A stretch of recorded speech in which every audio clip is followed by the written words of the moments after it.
Hello friends, hopefully आप सभी लोग अच्छे होंगे। सो यहाँ पे क्वेश्चन नंबर 4 मैंने आपको होमवर्क दिया था और बोला भी था कि कैसे आपको सॉल्व करना है। ठीक है, सो चलिए वन बाय वन मैं 4 पार्ट्स हैं, जल्दी जल्दी करने की कोशिश करते हैं। तो फर्स्ट पार्ट मैं स्टार्ट करता हूँ। क्वेश्चन नंबर 4 का फर्स्ट पार्ट करना वही है आपको, ये क्वेश्चन नंबर 4 का फर्स्ट पार्ट। तो क्वेश्चन नंबर 4, ठीक है, का फर्स्ट पार्ट वही अगेन चेक करना है। अब आप प्रैक्टिस में आ गए हैं।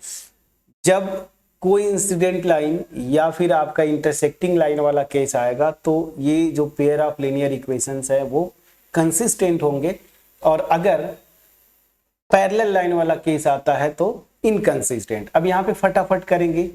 अब चीजें आपको प्रैक्टिस में आ गया है आपको। तो a1 बाई a2, ठीक है ना, ये क्या हो जाएगा? तो a1 x का कोफिशियंट 1, a2 यहाँ पे x का कोफिशियंट 2, तो ये रेशियो 1/2 आई।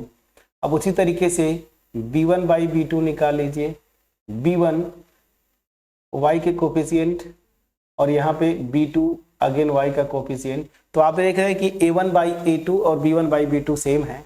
अब यहाँ पे c1 बाई c2 निकालिए। तो c1 क्या है? यहाँ पे देखिए 5, और यहाँ पे C2 जो है ये क्या है 10। ठीक है ना। अब ये जो होगा आपका 1/2, ठीक है ना। ए बी रेशियो क्या आ जा रहा है? ये 1/2, ठीक है ना। यहाँ पे चीजें क्लियर हुई कि नहीं? मैं आपको बोल क्या रहा था एक चीज कि कुछ स्टूडेंट को बार बार ये कंफ्यूजन होगा कि इक्वेशन तो इस फॉर्म में होता है ना, a1x b1y plus c1 this is equal to 0, ठीक है ना।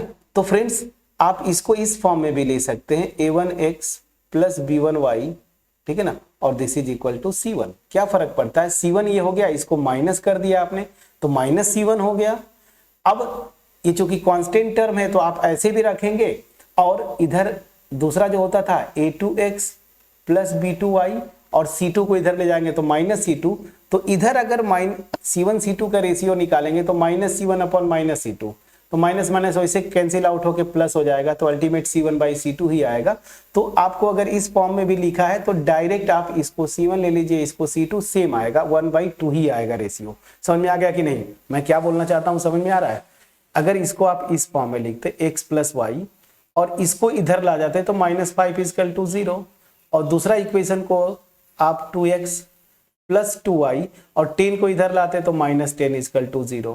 अगर आप तब भी कंपेयर करते तो c1 की वैल्यू क्या आती? -5, c2 की वैल्यू क्या आती? -10, अगेन माइनस माइनस प्लस, तो ये रेशियो 1/2 ही आती। तो इसलिए डायरेक्ट आप c1/c2 5/10 ही रख के निकालें, कोई दिक्कत नहीं है, रेशियो वही आएगी। ठीक है, समझा पाया कि नहीं? चलिए, तो यहां पे मैं क्या देख रहा हूं कि ये तीनों, ध्यान दीजिए, a1/a2, b1/b2, c1/c2, ये तीनों रेशियो सेम आती है। इसका मतलब क्या हो गया कि ये पेयर ये किस चीज का करता है? कोइंसिडेंट लाइन का, और कोइंसिडेंट लाइन मतलब कंसिस्टेंट, कंसिस्टेंट, ठीक है ना। अब आते हैं, अब आप बोलेंगे कि सर सॉल्यूशन निकालिए, क्योंकि बोला है ग्राफिकली, तो ग्राफ खींचना यहाँ पे बहुत आसान है। अगर आप खींचना चाहेंगे तो देखिए कैसे आएगा। ये मेरा एक्स एक्सिस और ये मेरा वाई एक्सिस, ये है मेरा ओरिजिन। लाइन का ग्राफ खींचना है तो मैंने क्या बोला था? जैसे पहली लाइन ले लीजिए, तो एक्स मैंने क्या बोला था कि वाई इक्वल टू ना 5 माइनस एक्स कर दीजिए। अब यहाँ पे एक्स लीजिए, यहाँ पे वाई, कुछ वैल्यूज रखिए। पहले x को 0 रख दीजिए तो y की वैल्यू 5। जब x 0 है तो y की वैल्यू 5 है। मान लीजिए यहाँ पे एक एक यूनिट का बना दीजिए, 1 2 3 4 5, यहाँ मान लीजिए ये मेरा 0,5 है। फिर आप क्या करिए, ऐसे रखने के लिए आप x को 5 ले लीजिए। तो x को जब 5 लेंगे तो y की वैल्यू 0, तो यहाँ पे 1 यूनिट 2 यूनिट 3 यूनिट 4 यूनिट, मान लीजिए ये मेरा 5 आ गया। तो जब x 5 है तो y की वैल्यू 0 यहाँ पे आ गया, और बीच में जो है बाकी और पॉइंट्स आएंगे। तो ये लाइन जो कुछ आएगी आपको अगर ग्राफ खींचना है तो कुछ इस तरह से आती है, प्लीज चेक करिएगा। चलिए ठीक है, ठीक है, मैंने थोड़ा सा वो प्रॉपर कॉन्टिन्यूअस दिखना चाहिए ना, तो चलिए मैं कॉन्टिन्यूअस ही खींच देता हूँ। ऐसे ले जाइए, ठीक है, चलिए अभी सही बन गया, मान लीजिए मेरा 5,0। अब ध्यान दीजिए, जो दूसरी लाइन है वो भी अगर आप देखें 2 से डिवाइड करें, सेम लाइन आ रही है, मतलब कोइंसिडेंट लाइंस हैं, तो इसी रेट के ऊपर दूसरी भी लाइन आएगी। तो मैं इसको ऐसे डॉटेड कर देता हूं, ठीक है ना, इसी के ऊपर आएगी। और कितने पॉइंट पे इंटरसेक्ट करे, इसी के ऊपर आ रही है ना रेड, जहां जहां रेड है वही इसी के ऊपर आ रही है। तो इनफाइनाइट नंबर ऑफ पॉइंट्स पे इंटरसेक्ट करते हैं तो कितना सोल्यूशन हो जाएगा, इनफाइनाइट नंबर ऑफ सोल्यूशन। तो आपका आंसर क्या होगा, infinite number of solution. Clear हुआ कि नहीं, प्लीज बोलिएगा। ठीक है, चलिए तो फर्स्ट पार्ट हमने किया। ग्राफिकल भी अगर पूछेगा तो ऐसे ग्राफ खींच दीजिएगा, बोलिएगा कि ये कोइंसिडेंट लाइंस हैं तो इनफाइनाइट नंबर ऑफ सॉल्यूशंस आएंगे। क्लियर हो गया। चलिए अब मैं इसको जो कुछ एक्सप्लेन करने के लिए किया था फटाफट मैं इसको इरेज करता हूं। अब चलिए ये हो गया। अब दूसरा आते हैं, कहा गया सेकेंड पार्ट। सेकेंड पार्ट फटाफट करते हैं। चलिए सेकेंड पार्ट में अगेन क्या, अगेन a1/a2। तो a1/a2 निकालिए, कहां गया ये, x का कोफिशिएंट 1, y का कोफिशिएंट सॉरी यहाँ पे x का कोफिशिएंट 1, यहाँ पे x का कोफिशिएंट 3। उसी तरीके से b1/b2 निकालिए, y का कोफिशिएंट यहाँ पे देखिए -1 और यहाँ पे y का कोफिशिएंट -3। तो ये भी क्या आ जाएगा, 1/3 आया। तो मैं देखा कि a1/a2 और b1/b2 ये सेम आ जा रहा है ना रेशियो। अब c1/c2 यहाँ पे निकाल लीजिए, तो c1/c2 तो आप देखिए डायरेक्ट करिए यहाँ पे 8 डिवाइडेड बाई 16, तो ये कितना आ जाएगा 1/2। समझ में आया कि नहीं। तो मैं क्या देख रहा हूं कि यहाँ पे क्या आ गया कि a1/a2 इक्वल टू b1/b2, ये दोनों रेशियो सेम है 1/3, लेकिन ये इक्वल नहीं है c1/c2। और ये केस क्या होता है, पैरेलल लाइंस का। और ये केस पैरेलल लाइन के आ गया, मतलब सिस्टम जो है या जो पेयर ऑफ लीनियर इक्वेशन है इनकंसिस्टेंट है। क्या है, इनकंसिस्टेंट। ठीक है, इनकंसिस्टेंट मतलब नो सॉल्यूशन। तो इसमें तो आपको सॉल्यूशन नहीं निकालना है, तो थर्ड पार्ट तो आप ऐसे निकल गए। Second part. अब चलिए थर्ड पार्ट पे चलते हैं, फटाफट थर्ड पार्ट भी आप तुरंत करिए। चलिए थर्ड पार्ट पे आते हैं। थर्ड पार्ट मेरा ये है a1/a2। a1 यहाँ पे x का कोफिशिएंट 2, a2 यहाँ पे x का कोफिशिएंट 4, 2 से डिवाइड करेंगे ये रेशियो 1/2 के इक्वल आती है। यहाँ पे अब b1/b2, b1 क्या है मेरा, y का कोफिशिएंट देखिए 1 और दूसरे वाले इक्वेशन में y का कोफिशिएंट -2। प्लीज चेक करिए। और यहाँ पे आप देखिए क्या आ रहा है, यही तो -1/2 आ गया। तो मैं यहां से देख रहा हूं इन्हीं दोनों से c1/c2 चेक करने की जरूरत ही नहीं है।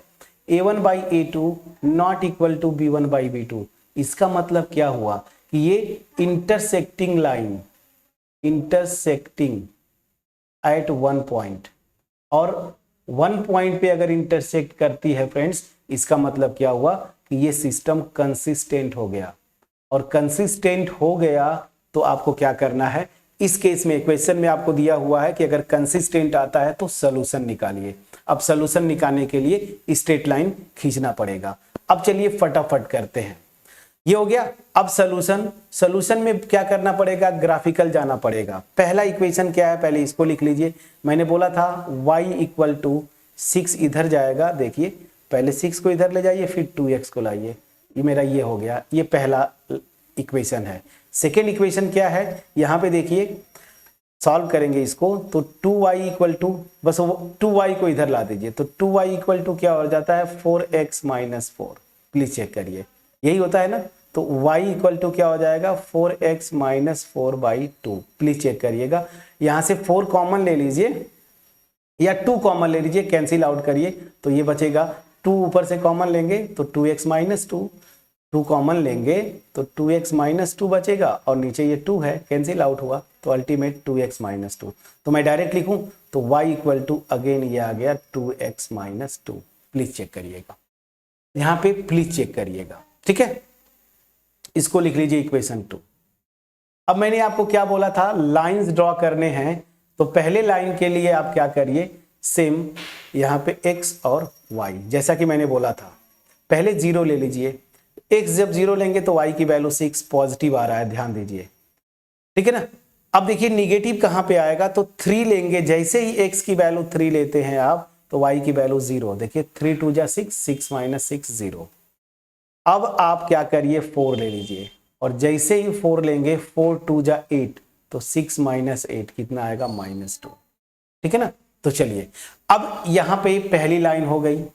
ठीक है, दूसरी लाइन के लिए भी इसी तरीके से कर लीजिए जरा। कैसे करेंगे ध्यान दीजिए। दूसरी लाइन के लिए x ले लीजिए, y ले लीजिए। यहां पे x की वैल्यू 0 सेट करेंगे तो y की वैल्यू -2। देखिए निगेटिव आ गया फ्रेंड्स। अगर x की वैल्यू 1 लेंगे यहां पे तो 2 - 2, y की वैल्यू 0। और x की वैल्यू अगर आप 2 ले लेंगे तो 2 2 जा 4, -2 मतलब 2। तो यहां से ये आ गया। इतनी वैल्यूज लेना है। अब क्या करना है, आपको ग्राफ खींचना है। तो ग्राफ खींचने के लिए सीधी सी बात है, आप ये ड्रॉ करिए। ये मेरा x एक्सिस और ये मेरा y एक्सिस। ये है मेरा 0,0। मैं पहली लाइन ड्रॉ करना चाहता हूं, तो ध्यान दीजिए जब ये 0 है तो ये 6 है। आप क्या करिए ना 2 यूनिट्स का ऐसे वो गैप कर दीजिए। तो ये 2 है तो ये 4 हो जाएगा, ये 6 हो गया, ये मेरा 8, बस इतने से आ जाएगा। जब x 0 है तो y की वैल्यू 6 है, तो 2 4 6 यहाँ पे। जब x 0 तो y की वैल्यू 6, ये मेरा पॉइंट हो गया।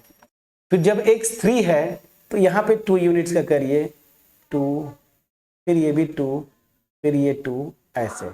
तो जब x 3 है मतलब बीच में यहाँ पे, तो y की वैल्यू 0 है, तो ये 3,0 यहाँ पे देखिए।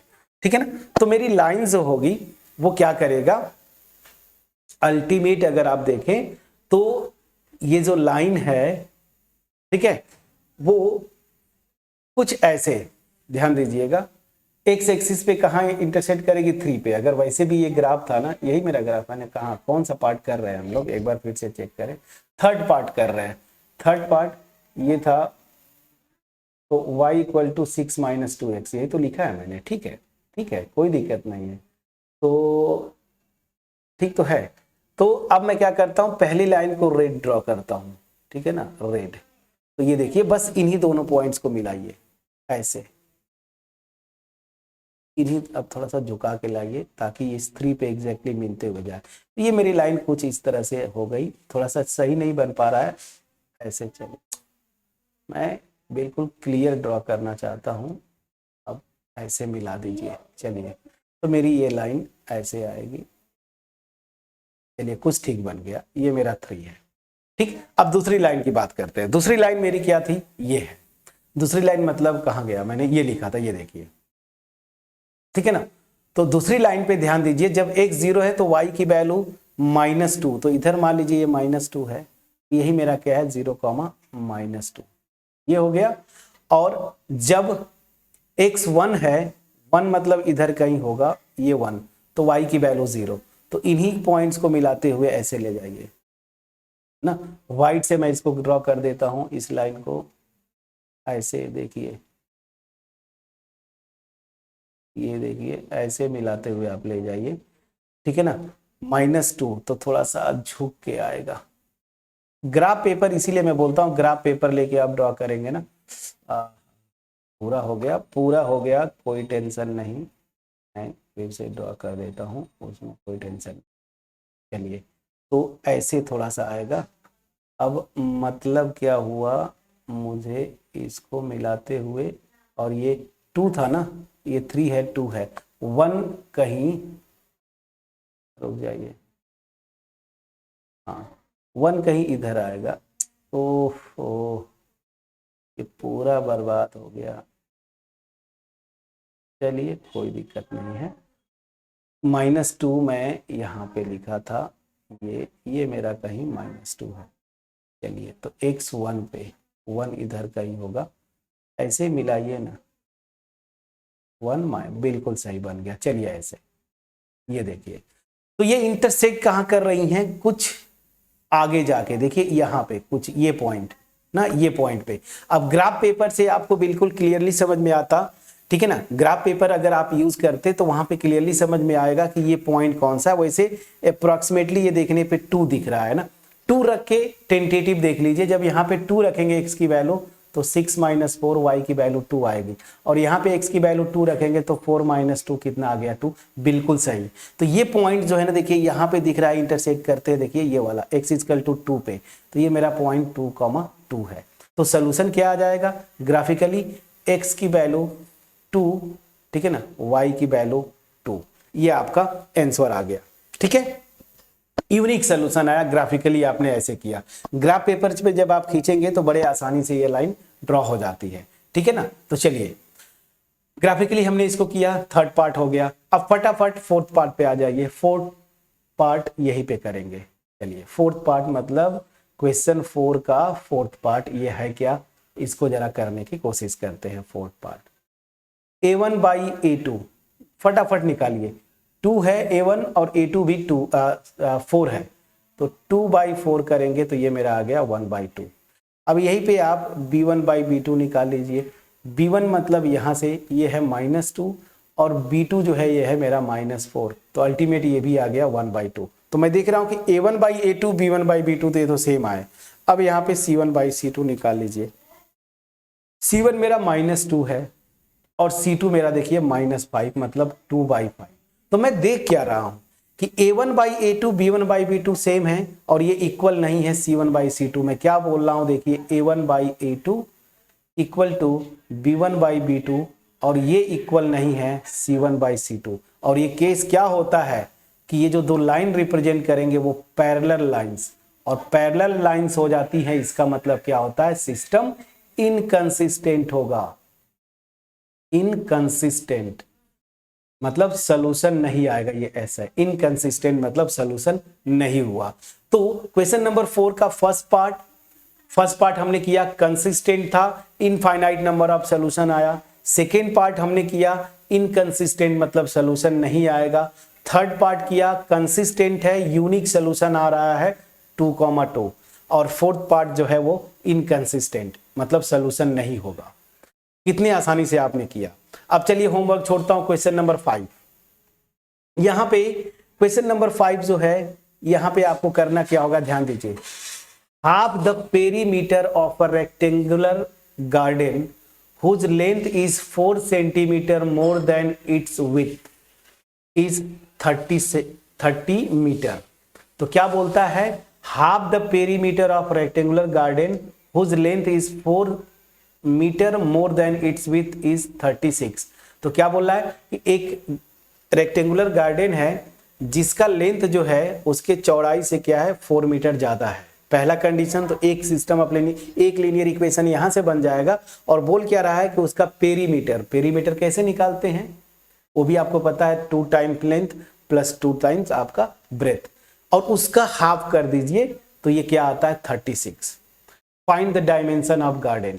तो यहाँ पे सॉल्यूशन निकालना है, तो लिखा तो नहीं है कुछ, बट ग्राफिकली आप जाएंगे।